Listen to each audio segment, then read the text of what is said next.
পাঁচটা আমি অনেক শুনতে পাচ্ছি পাইকারা চলছে, কিন্তু কোন পাইকারা চলবে না, ছাড় দেওয়া হবে না।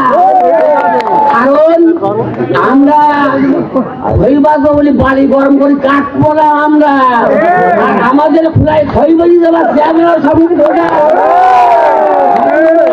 থাকবে না। আমরা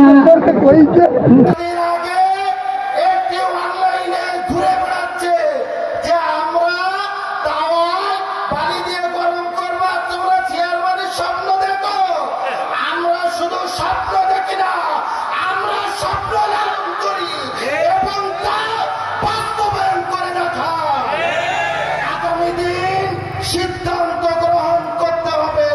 কঠিন সিদ্ধান্ত যদি আমরা এক্ষুনি গ্রহণ করতে পারি, সর্বপ্রথম এই তারা থেকে বিচার